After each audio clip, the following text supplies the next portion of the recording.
சிறகடிக்க ஆசை சீரியல் இன்னைக்கான எபிசோடில் சீதாவோட அம்மா வந்து அருணை பிடிச்சி திட்டுவாங்க. ஏமாப்பில் உங்களுக்குன்னு ஒரு குழந்தை இருந்து இப்படி அவங்க இல்லை யாராவது இப்படி அடித்து போட்டால் உங்களுக்கு எப்படி இருக்கும், ஏன் நிலம உங்களுக்கு அப்போ தான் மாப்பிள்ள புரியும் அப்படின்னு சொல்கிறாங்க. அவரும் ஃபோனை வச்சிடுறாரு.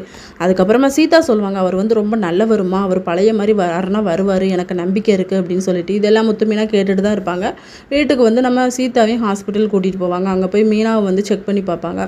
டாக்டர் சொல்லுவாங்க 50% தான் வாய்ப்பு இருக்குது உங்களுக்கு குழந்தை பிறக்கிறதுக்கு, நாங்கள் ஆப்ரேஷன்லாம் பண்ணிடுவோம், ஆனால் அதில் ஃபுல்லாக க்யூர் ஆகுமான்னு தெரியல, அந்த லேயரில் ஏதாவது ப்ராப்ளம் வந்துச்சுன்னா கன்சீவ் ஆகிறது ப்ராப்ளம் தான் அப்படின்னு சொல்லிட்டு முத்து மீனா 2 பேரும் ரொம்ப ஃபீல் பண்ணி அழுவாங்க. மீனாவை வந்து முத்து தான் அதையும் இதையும் சொல்லி வீட்டில் வந்த பிறகும் தேத்தி விட்டுட்டுருப்பாரு. அதுக்கப்புறமா முத்து வந்து ரோட்டில் வர போகிறவங்களுக்கெல்லாம் மோர் கொடுத்துட்ருப்பாரு வெயிலின் காரணமாக. அப்போ அதில் ஒரு பெரியவர் சொல்வார், நீ நல்லா இருக்கணும்ப்பா அப்படின்னு சொல்லி, என் பொண்டாட்டிக்கு தான் உடம்பு சரியில்லை, என் பொண்டாட்டியை நீங்கள் வாழ்த்துனா போதும் அப்படின்னு சொல்லிட்டு இருப்பாங்க. அவங்களும் நல்லா இருப்பாங்க, எந்த ஆரோக்கியமும் நல்லா இருக்கும் அப்படின்னு சொல்லி. அதுக்கப்புறம் நம்ம பார்வதி கிட்ட வந்து விஜயா புலம்பிக்கிட்டு இருப்பாங்க. அந்த பார்லர்காரி வந்து மாசமாக இருக்கா, இதுக்கு காரணம் மனோஜ்னு தான் சொல்கிறான். மனோஜ் கிட்ட கேட்டால் இது ஏன் குழந்தை இல்லைன்னு சொல்கிறான் அப்படின்னு சொல்லிட்டு, மாசமாக இருக்கானா சந்தோஷப்பட வேண்டியது தானே, முதல் வாரிசில் நீ அதை தானே ஆசைப்பட்ட அப்படின்னு சொல்லிட்டு இதோட இன்னைக்கான எபிசோட் முடியுது.